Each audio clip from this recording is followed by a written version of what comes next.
Our new Secretary of the Interior, Deb Haaland, who made history when she became the first Native American to serve as a cabinet secretary. She is a member of the Pueblo of Laguna and a 35th generation New Mexican. Secretary Haaland has worn many hats throughout her career. She ran a small business, served as a tribal administrator, and became the first woman elected to the Laguna Development Corporation Board of Directors, overseeing the business operations of the second largest tribal gaming enterprise in New Mexico. She also became the first Native American woman to be elected to lead a state party. In 2018, she became one of the first Native American women to serve in Congress.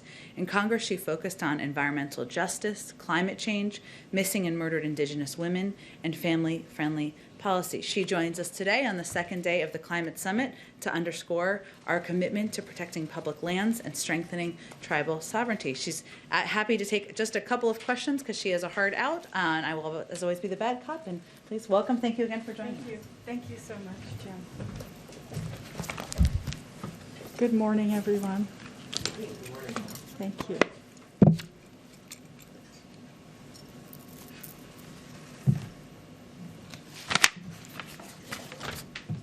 Thank you so much, and thank you, Jen, for inviting me to be here today. I want to start off by wishing everyone a happy National Park Week.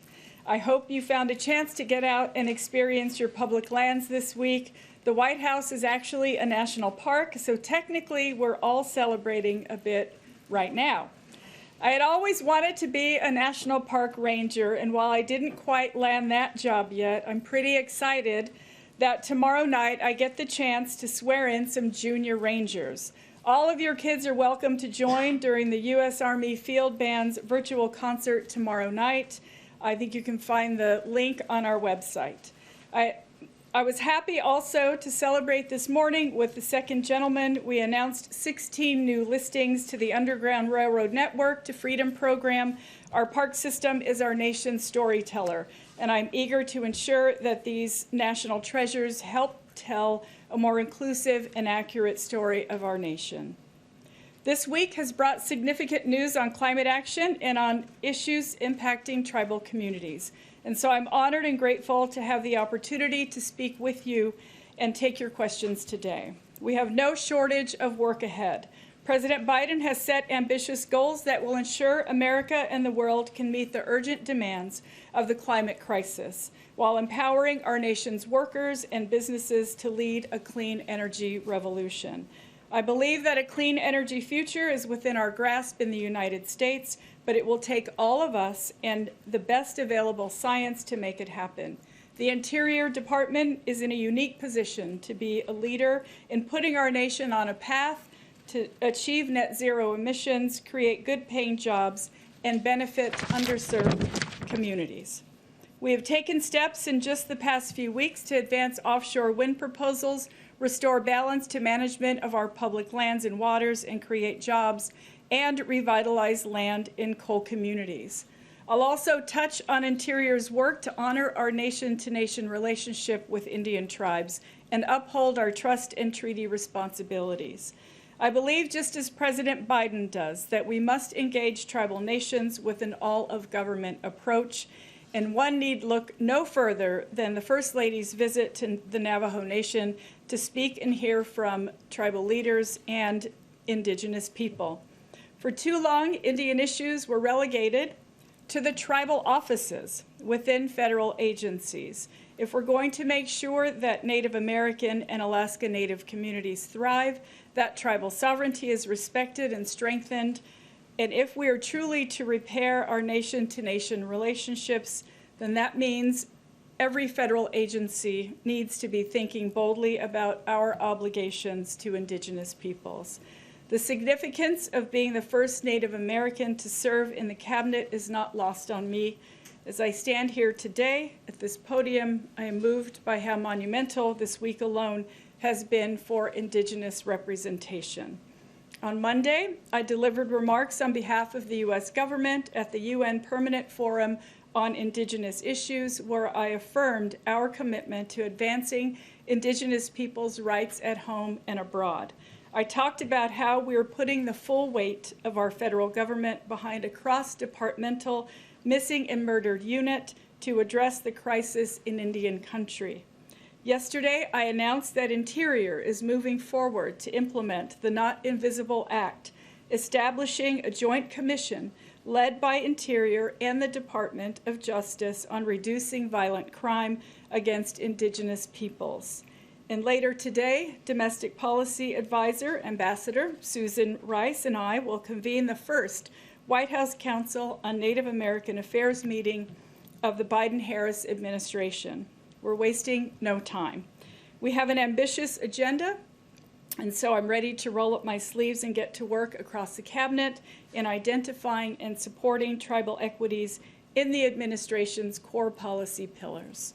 Last, I come from a family that farms, ranches, and hunts. I've grown up in rural and agricultural communities, and I know what it's like to live in a community that's been left behind.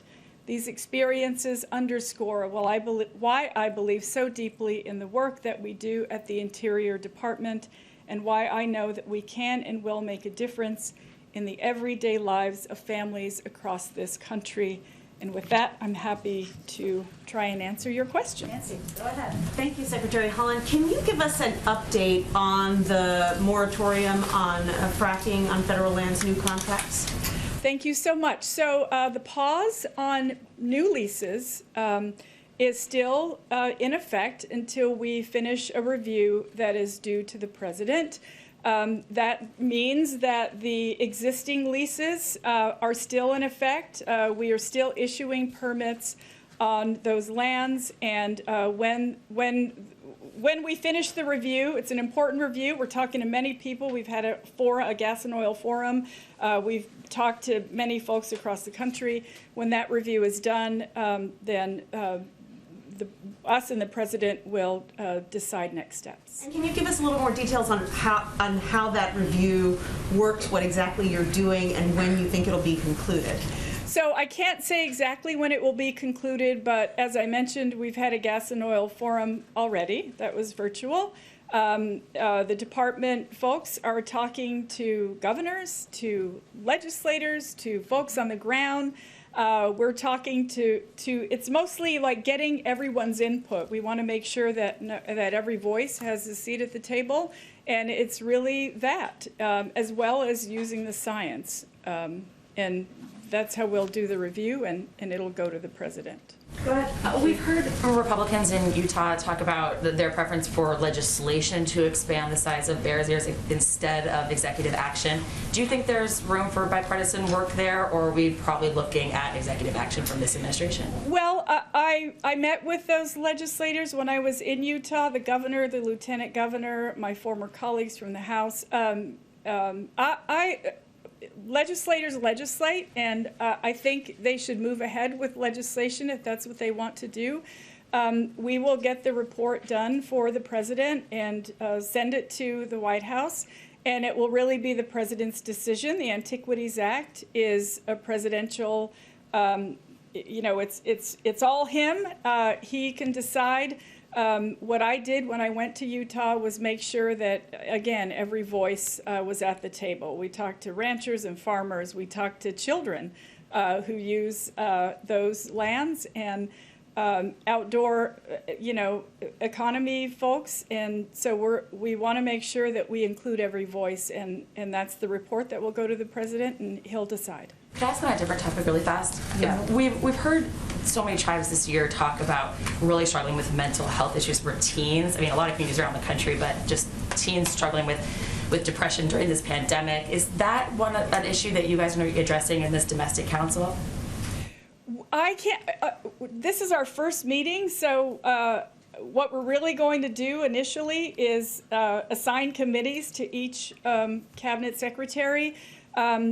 And it will be up to them to look at the topics. Of course, we care deeply about this issue. It's one that I know a lot of people are suffering from, so I appreciate you mentioning that. And once we're able to get a clear path on where we're going with the council, we'll certainly let everyone know.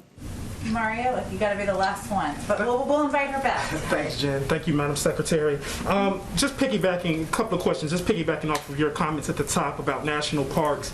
Any reason why they're still at reduced capacity when we know that social distancing outside is the best possible, case for COVID?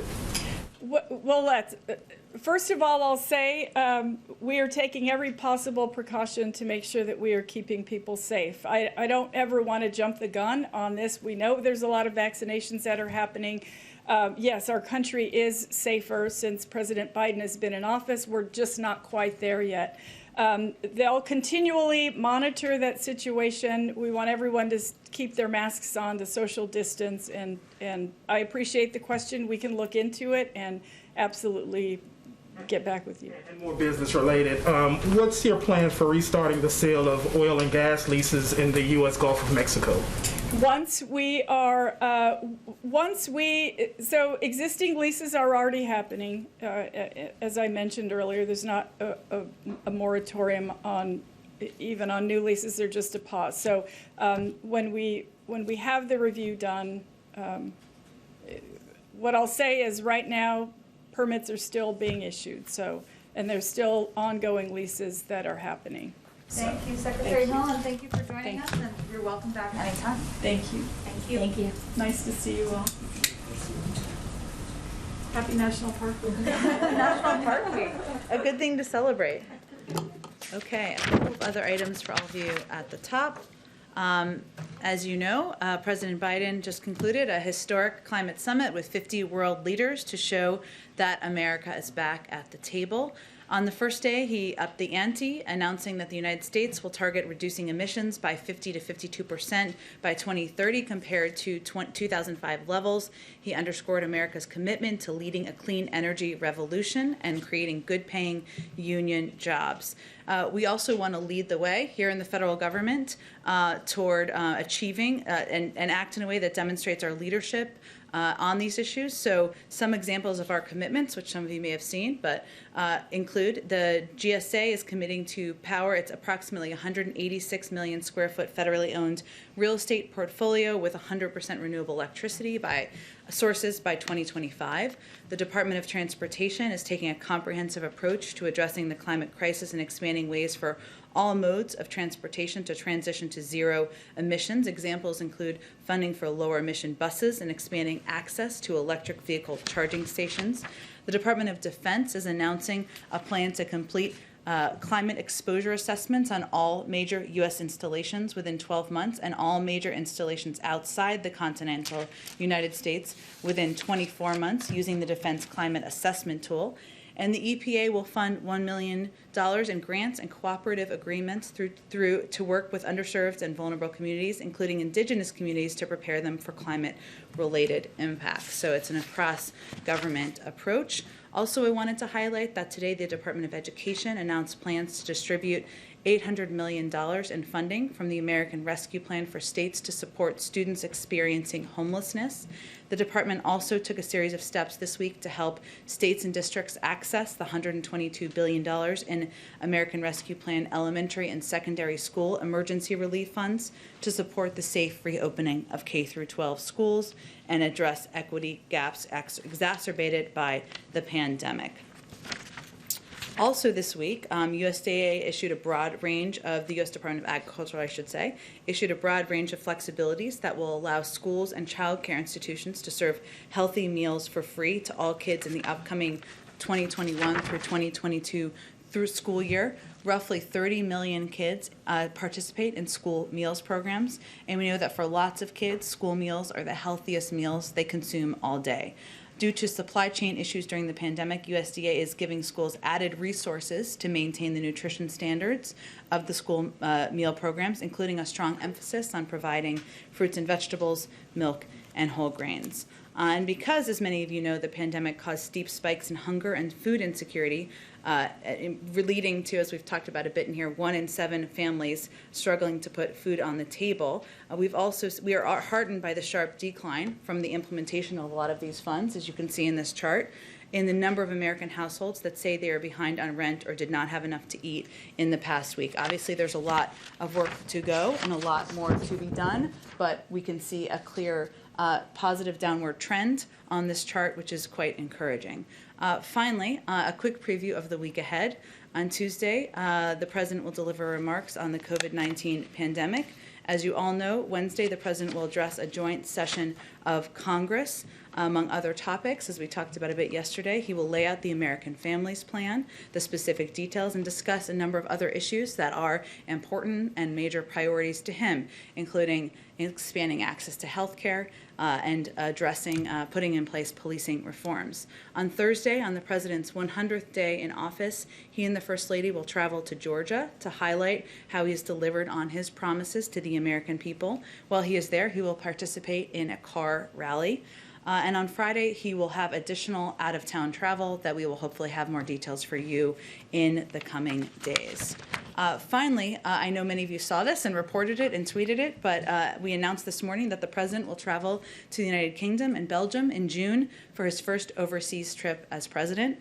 This trip will highlight his commitment to restoring our alliances, to revitalizing the transatlantic relationship, and working in close cooperation with our allies and multilateral partners to address global challenges and better secure America's interests.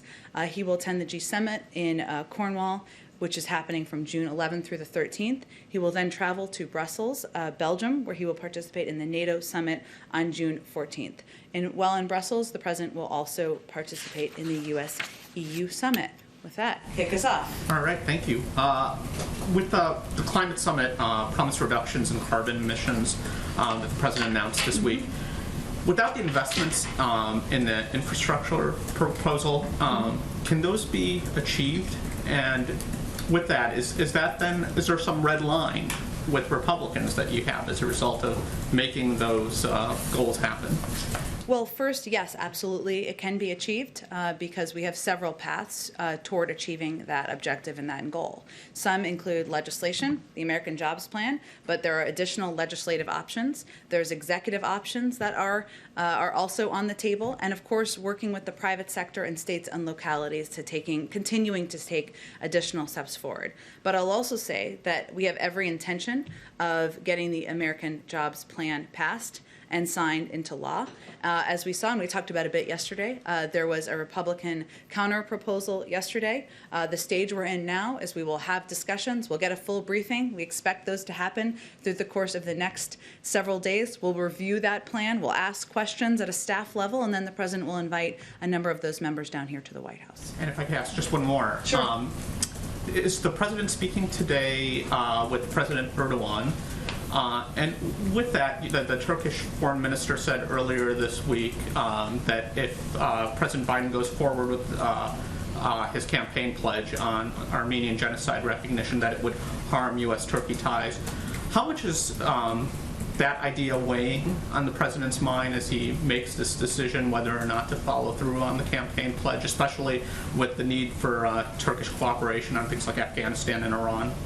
I certainly understand your line of questioning. I know there's a great deal of interest in this particular area. I don't have any calls with foreign leaders to predict for you. As would be the case with any call, we will certainly provide a readout whenever we do a call with a foreign leader and the President of the United States, and actually down the rung below them as well.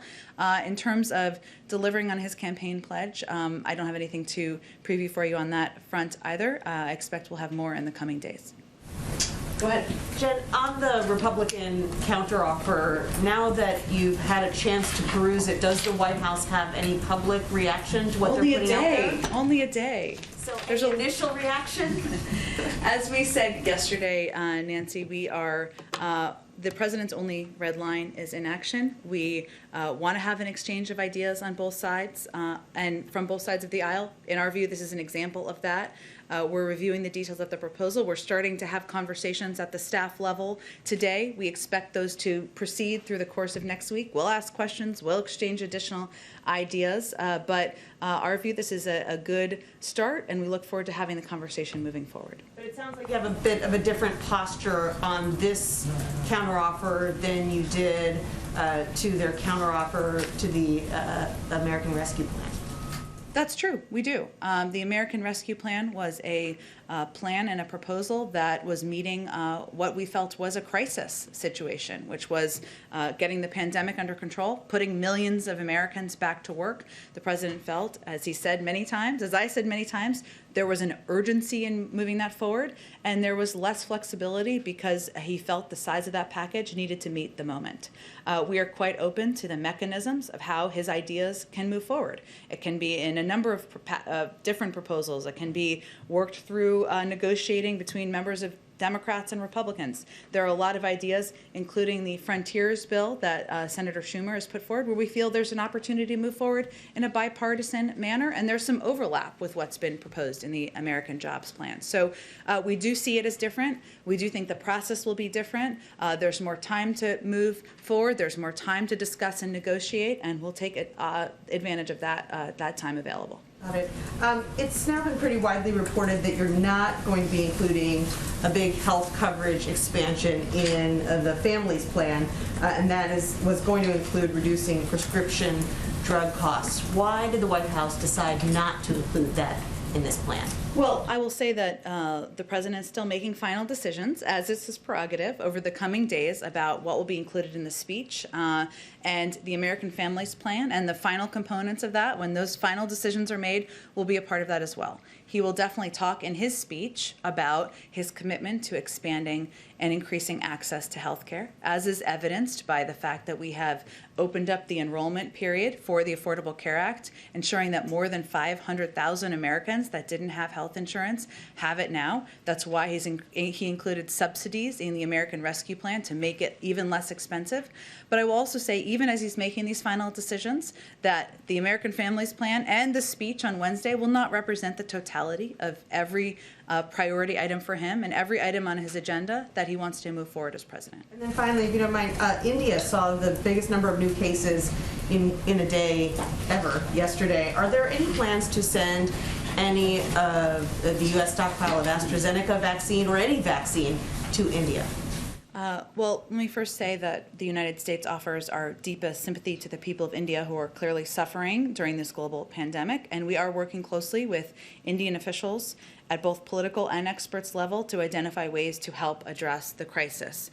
We've made vaccine cooperation a big priority, including with our Quad partners. India is one of our Quad partners, of course, in discussing vaccine creation and distribution for the future. We've also provided $4 billion to COVAX, and from the earliest stages of the pandemic, we've provided India with emergency relief supplies, medical consumables, pandemic training for Indian state and local health officials, and ventilators, which has been part of our effort over the course of time, including $1.4 billion in health assistance to India to help them prepare for pandemics in the future and deal with the current one we're facing. So there are ongoing discussions. I don't have anything more to preview, but we are in touch with them at a range of levels about how we can help them get through this period of time. Thanks, Jen. Sure thing. Go ahead. Back to the infrastructure negotiations. Yeah. We saw the White House respond pretty positively, or at least consider Joe Manchin's proposal to raise the corporate tax rate to 25% instead of 28%, as was the initial proposal. So should we read this conversation about raising the corporate tax rate to 39.5% as more of a starting offer? Well, the president's proposal for the American Jobs Plan was about modernizing and making a historic investment in our infrastructure. The tax component was about how to pay for it. We're very open to a range of options, and he has some lines in the sand we've talked about, including not having the American people pay for it, or it not being on the backs of the American people. It relates to the capital gains rates and the top margins that you've seen reported out there, the president's bottom line is that people making under $400,000 a year will not have their taxes go up. So if you look at these proposed numbers, which are consistent with what he talked about on the campaign trail when he was running for president, what I can say is that it will only affect people making more than $1 million a year. That's 0.3% of taxpayers, or 3 out of every 1,000 taxpayers. That's even as the top 1% saw their net worth rise by $4 trillion in the middle of a historic pandemic. So he has some bottom lines of where he will not budge fast, right, on individual numbers and who will be impacted, but he's also open to discussion. We're hearing that White House is also considering in the proposal ending the child tax credit, even though we've seen progressives. You mean extending it? ending. Phasing it out? Yeah, well, Is that it's wrong? it's not permanent currently. Exactly. So are you you mean guys going extending it or to- making it permanent?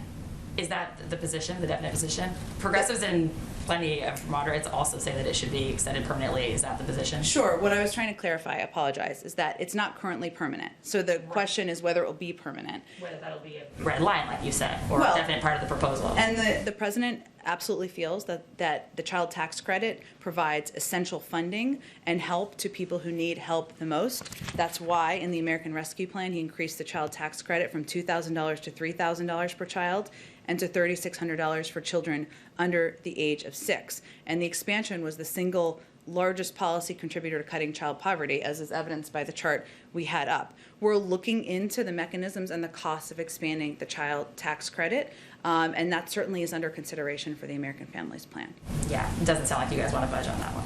I think you're confusing though. It's current, and I don't I mean it's not currently permanent. So we're talking about how long Just will be reporting over. extended. Right. And so what I'm saying is that we are quite open. We think this child tax credit is valuable. It has a huge impact on lowering poverty, reducing the level of poverty in our country. It helps women get back into the workforce. What we're determining is what we can do, and there's a cost of it. It's about $1 billion a year for every year. And so we have to figure out how to pay for it, and this is all part of the discussion. Can I ask a question about Johnson & Johnson really fast? Sure. We've seen so many of the FEMA mobile clinics rely on the J&J shot, obviously because you don't have to keep it so cold and it's one shot. FEMA confirmed that only 9 of its mobile clinics were still operational during this last week with the pause.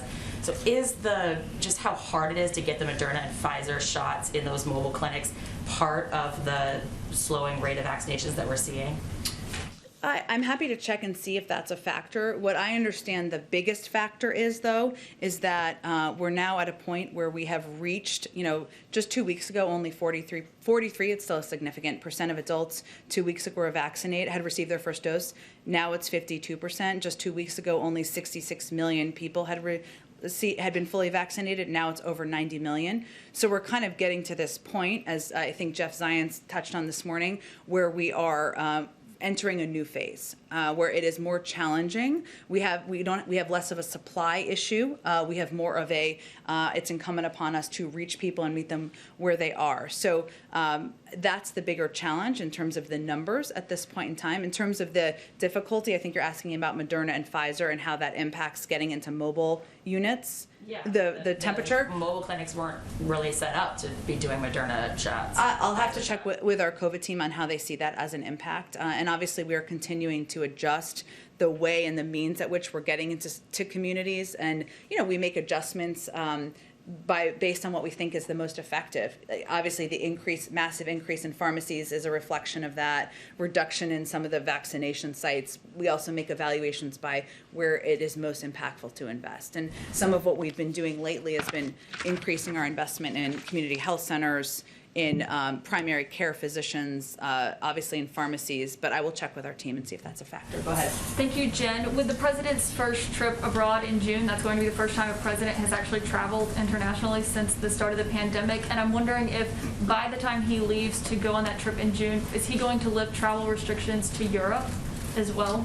I can't make a prediction of that. That is based on the health and recommendations, the advice and recommendations of our health and medical team, and I don't have anything to predict on that front. Have there been conversations about that, given he is going to be traveling internationally, about whether it can be a period where everyday Americans also start resuming that kind of a travel? Well, I would say I think most Americans would see it as slightly different from the President of the United States. I'm not suggesting you're saying otherwise, but as the President of the United States making a diplomatic trip, abiding by COVID protocols and flying on Air Force One, than whether it is safe for mass numbers to fly internationally. Obviously, everybody wants that to be reopened. Europeans, we do, American people who would like to travel, but those conversations are really happening between health and medical experts, and they make an evaluation based on what they think is safe for the American public.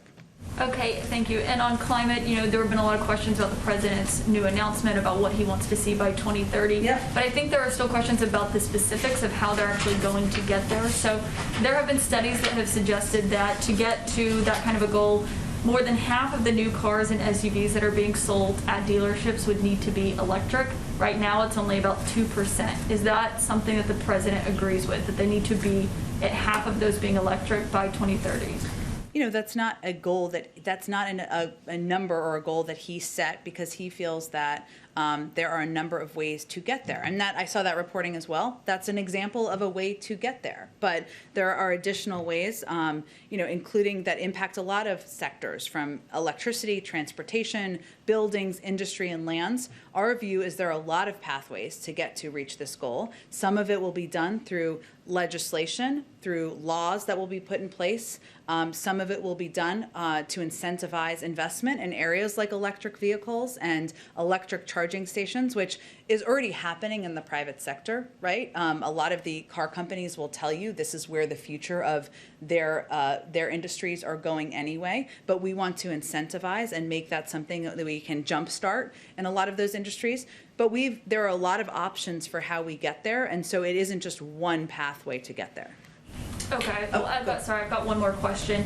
On this emergent facility Yep. in Baltimore, Yep. that of course has been plagued with issues, it seems like, and now US regulators have conducted a study and found that they did not follow proper manufacturing procedures, they had poorly trained staff, that resulted in the contamination of materials that of course ruined what could have amounted to millions of Johnson & Johnson doses. This is a company that got $630 million from the federal government under the Trump administration, but is that a contract that you are going to keep, or has there been discussion about canceling that contract and not working with this company, given they have not produced one usable dose of the COVID-19 vaccine? Well, I think some of the AstraZeneca doses did come from there, but that have gone to other countries. But I will say that we believe The United for the States U.S. is paying For the U.S. $630 million? For the U.S. I will say to take some pressure off of take some criticism off of the former administration. There are a limited number of manufacturing facilities that have the capacity, as you know, you've been covering this for some time, that have the capacity and have the ability to produce a vaccine like this in this capacity and size and numbers. There's no question, hence they haven't been approved by the FDA for manufacturing, that Emergent has not met those bars and over time has not met those bars. In terms of future contracts, I don't have anything to predict on that front, but we'll continue to look for the FDA to give for it to meet the FDA's bar before we are providing vaccines from there to the American people. So you're still going down that path for this facility to get approved by the FDA despite the number of issues that they've had? Well, again, they have to make changes. Obviously, the FDA is working closely with them, and if they make those changes and they meet the FDA's bar, that's a different story. We'll see what happens. Okay, thank you. Go ahead, Maria. Thanks, Jen. Will the First Lady be attending the President's joint address next week? And will she have guests, as has been traditional in those cases? It will be a little bit different because obviously there will be a limited number of people who are in the Capitol and a limited number that will be determined by the Speaker's office in terms of who will attend and who will have to watch virtually.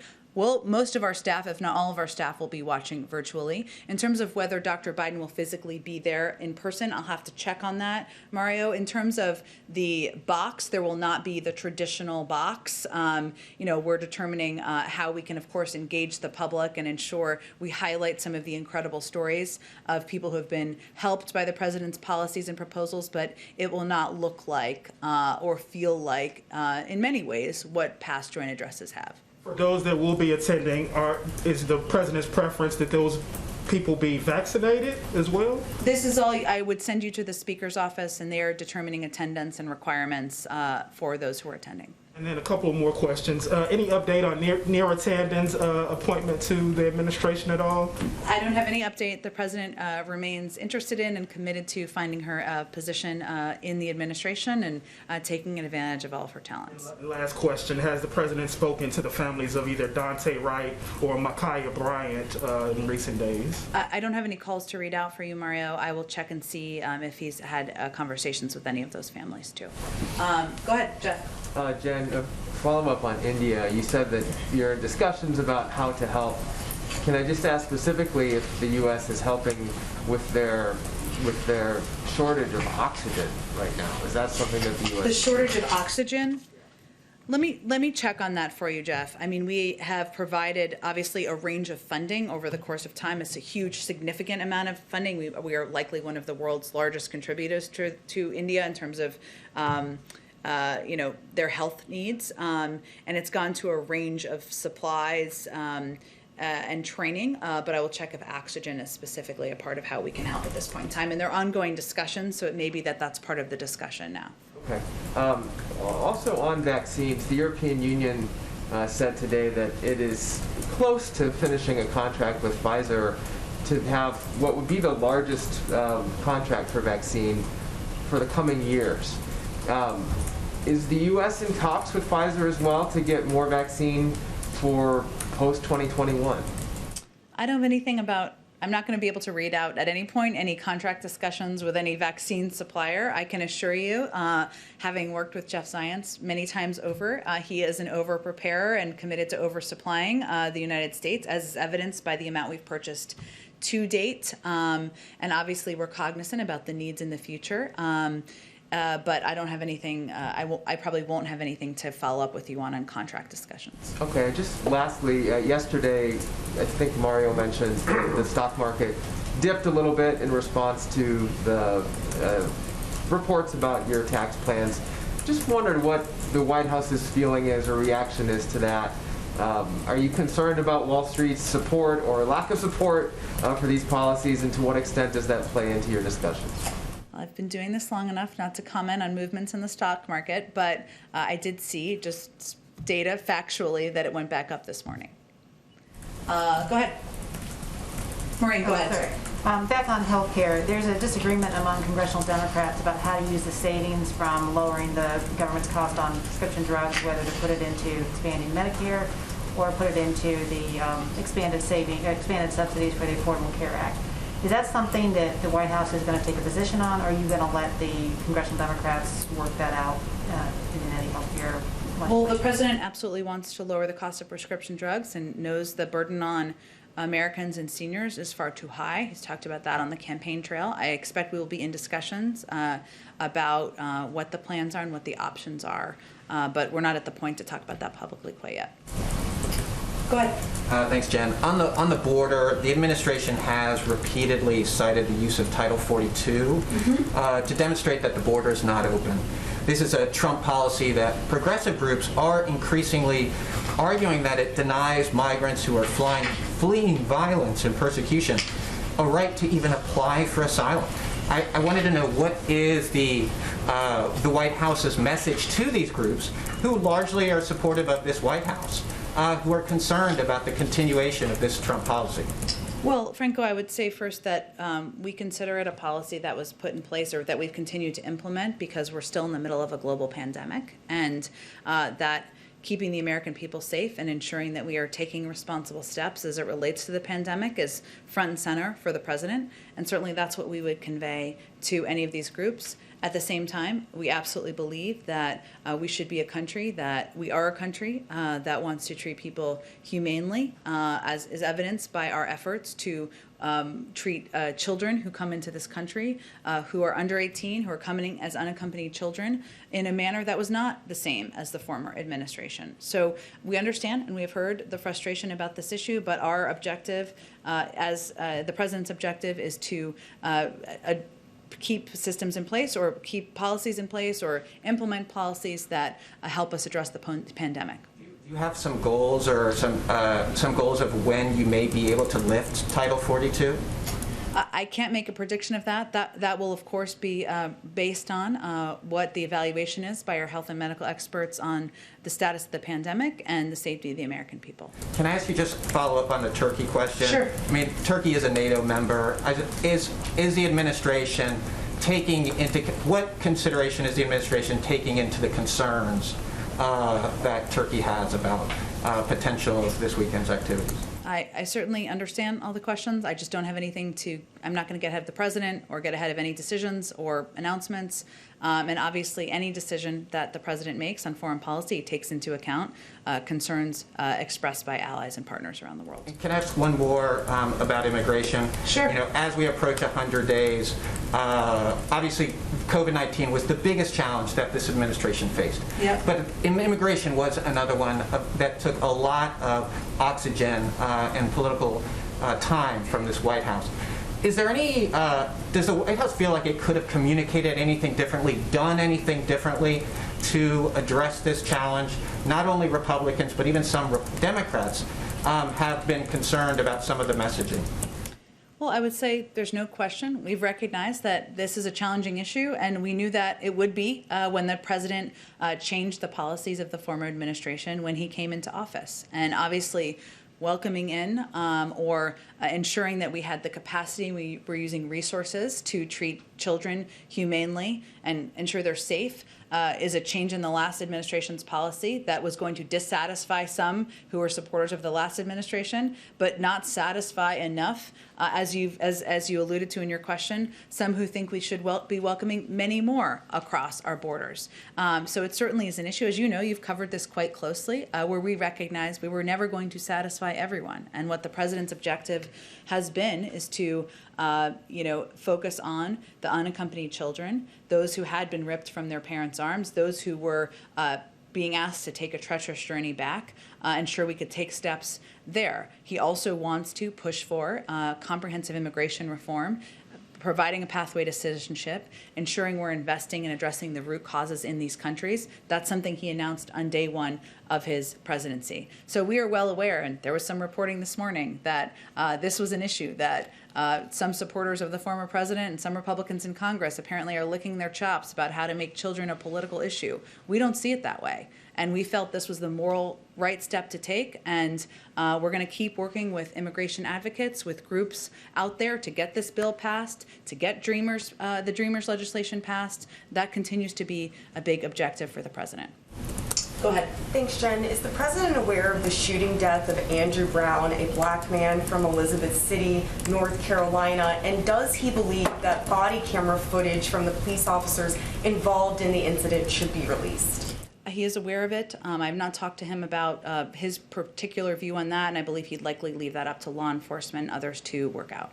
Do you have does the White House have a comment on that particular incident as well? Obviously, the loss of life is a tragedy, and obviously we're thinking of the family members and the community who have lost a loved one. There'll be an investigation into this shooting or into this death, and we will look for the outcome of that. Okay, on infrastructure, you had noted that the president will travel next week to Georgia immediately after his joint address, I guess is what we're calling it this year, his joint address to Congress. Always the joint address in the first year of a presidency. A little history note, After his joint address, do you have any other travel that you can preview for us, even if it's just to say how frequently you expect the president and the vice president to be traveling to sell this infrastructure package, especially now that all adult Americans are eligible for the vaccine? Well, again, the president will travel on Thursday as well as Friday. I expect he'll have some additional travel in the weeks ahead of that. You can also anticipate the vice president, the first lady, the second gentleman will be out traveling in the weeks after the joint address. Certainly they'll be talking about the jobs plan as well as the American Families Plan that the president will lay out in detail at his joint address.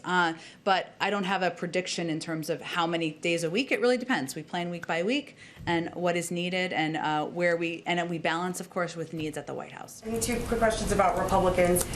You also had said that the president would be meeting with bipartisan groups of lawmakers to talk about his infrastructure package after that.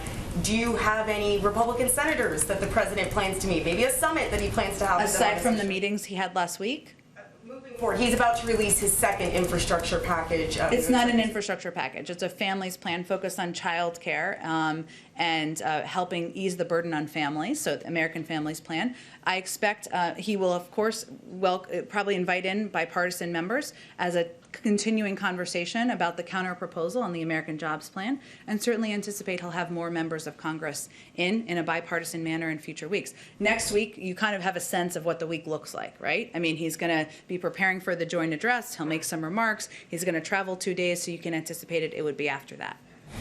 the context of the question is that there are Republican senators such as Marco Rubio or Mike Lee who have said in the past that they are supportive of things like the child tax credit and maybe even extending it, but they don't want to see things that they, in their view, see as welfare assistance or permanent entitlements such as, you know, a federal paid leave law or a child tax credit extension. So does the White House see some sort of bridge that they can, how does the White House think that they can bridge that divide between the Republicans who are supportive of this generally, but don't want to see permanent entitlements in their view?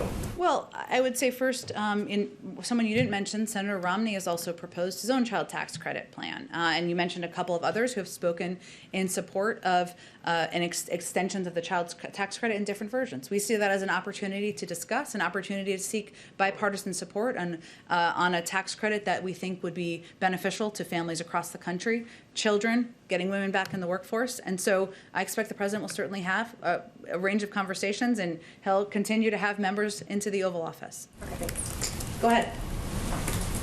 Oh, go ahead. Sorry, it's a little. I can be more clear. Go ahead, Emily. Thank you so much. So lawmakers from across New England are pushing for funding for high-speed rail line between New York City and Boston in the infrastructure package. I was wondering if President Biden is supportive of this idea, and how does he envision his infrastructure plan will spur the development of high-speed rail in the U.S.? Well, it will certainly be a part of it. And when Secretary Buttigieg was here, he talked about this a little bit. And part of the conversation that members of Congress are having, or we're having with members of Congress, is what the composition of grants are. There are some grants that will be specific to individual projects. There are some that will be competitive. There will likely be some that are funding that goes to states. That's how transportation funding has worked in the past, and we expect it to be a combination. So that will be a part of the discussions that are happening moving forward. I have no question, as a person who grew up in New England, that there will be many advocates for that from the New England delegations, but we're not quite at that point. That's a part of the nitty-gritty decision-making and discussions that are happening now. Can I just clarify, though, as a huge rail supporter, can you clarify whether it is his goal that this infrastructure package will either advance or start a new high-speed rail line in the U.S.? There's only one under construction now. Certainly high-speed rail is part of an option of investment, and as the president, as you know, as you alluded to, the president is a big fan of Amtrak and railways himself, but we have to work through with Congress what the different mechanisms are for funding, where we fund the projects. Are they through states? Are they through different grants? And so that's part of the discussion and the nitty-gritty negotiation happening in the coming weeks. Thank you. And just on behalf of two colleagues who couldn't be here, does the president plan to visit Ireland when he is making his trip to the UK in June? Well, I announced the confirmed parts of his trip at this point in time. I don't have any additional stops to add, but the trip is 2 months away, a month away, 6 weeks away. It's all running together. And if we have more trips or components of the trip to announce, we will do that. But there's not currently a planned Ireland stop on this trip. Go ahead. Thank you, Jen. The administration has given itself until, I have a question about refugee admission. Sure. The administration has given itself until May 15th to decide whether it's going to revise upwards its cap of 15,000 refugee admissions between now and September 30th. What would be the reason for not going all the way up to the cap that the administration communicated already to Congress of 62,500? Well, we have every intention of providing, the president has every intention of providing an updated number that will be significantly higher than the number from last week, because the intention he was trying to convey last week, or we were all trying to convey, was that we were resuming flights and that we were overturning the policy of preventing individuals, refugees, from applying from parts of the Middle East and parts of Africa. But I'm not going to get ahead of the process. We're assessing what's possible. We're assessing that through our policy and legal process, and we'll definitely have an update of an increased number in advance of May 15th. Given that that number, 62,500, was already communicated to Congress earlier this year and is a cap limit, it's not a commitment to bring in that many people, why not just go right up to that cap and that limit? What's the Well, reason for I not am going certain up? we will take that into consideration. You're right, and in that this cap is historically aspirational. If you look back at history, most administrations don't actually meet the cap, but it is sending a message to the world about the fact that we are a country that welcomes in refugees, that we want to get our systems and our muscles working in our refugee processing systems, both in the country and around the world. There were some limitations this year that were unique to this year, in part because of COVID, in part because of the fact that the systems were decimated under the last administration, and we just have to take a look at all of that. But I think it's an important point you touched on that I'd highlight, that oftentimes this is an aspirational goal and one that we are just trying to reach to send a message to the world about who we are as a country. Does the Biden administration see increasing the number of refugees admitted each year as a long-term solution to helping alleviate the pressure on the border, people who come to the United States illegally because they don't have other legal avenues? Does the Biden administration see increasing the number of people allowed in the refugee program as a long-term solution to resolving the pressure on the border? I don't think we see it through the same prism exactly like that. It's an interesting question. The president's cap, or the president's objective, has always been consistently from February through last week welcoming in 125,000 by the end of next fiscal year. So really what we're talking about here is what the cap is for this fiscal year. And as I mentioned, we've been dealing with a few challenges, but we're assessing that. We will have an increased number very soon. But as you know, a lot of these refugees are not coming, they're coming from all around the world. They're coming from Africa, they're coming from the Middle East, they're coming from many parts of the world. And so while it's all related, because it's representing who we are as a country and welcoming in people who are freeing persecution, freeing challenging circumstances, I don't think he sees it exactly through that prism. Do you have an update on the number of refugees that have been admitted into the United States under the Biden administration? Over the last week or so, or over the last few weeks, I think we do have numbers. I'm happy to get those to you after the briefing. We've seen, because of flights resuming, we've seen an increase even just over the last week. Go ahead. Just going back to the trip to Europe, the statement today mentions a bilateral meeting with Boris Johnson. Do you know any of the priorities that will be discussed at that meeting? And just relatedly, a couple of years ago, President Biden, before he was president, obviously, said he thinks Boris Johnson is the physical and emotional clone of Donald Trump. Does he still hold that view? I don't have anything yet to preview for you about the agenda. A lot of it will be dependent on what the world looks like at that moment in time, but there are a range of issues we, of course, discuss with our partners in the UK that I expect will be on the agenda. So as we get closer, we'll have more to say. And of course, the president is meeting with him as a fellow global leader in the global community, and it certainly sends a message about the special relationship we have with the United Kingdom, that this is his first trip. And also the NATO summit, President Trump always liked to claim that he was successful in getting NATO members to pay more. Does this administration think President Trump deserves some credit for that, and are there elements of his approach that this administration will continue? I know he thought he invented that, but having worked in the Obama administration, I can say that the objective has always been encouraging members of NATO to pay more, pushing members of NATO to pay more, and that's consistently been the U.S. policy for some time. Go ahead. Thank you, Jen. A follow-up on David's question on the trip to the UK. Would President Biden like to meet the Queen? Would he like to meet the Queen? We're still, who wouldn't want to meet the Queen? Don't you? We're still finalizing what the details are of the trip. So I certainly understand the interest. I'm interested as well myself, and we will have more to share with all of you as the final details are put together. Okay, now on the climate summit, President Biden just said that the announcements from Brazil were encouraging. My question, was it enough, and does it change the administration perspective about a possible bilateral climate deal with Brazil, or possible assistance to Brazil related to the Amazon?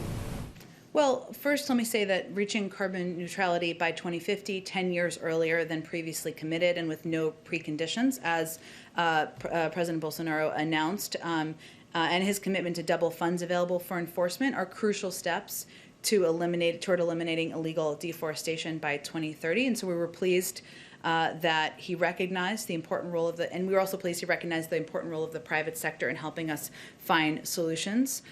We agree with his emphasis on the necessary involvement of Indigenous people and traditional communities in protecting standing forests and biodiversity, and with his recognition of the important role of the private sector in helping us find solutions. We look forward to continuing to work with Brazil, to continuing the dialogue, and we feel that his announcement yesterday was a good step forward. So does it change this perspective about a possible sending assistance? Bolsonaro also asked for assistance to protect the Amazon.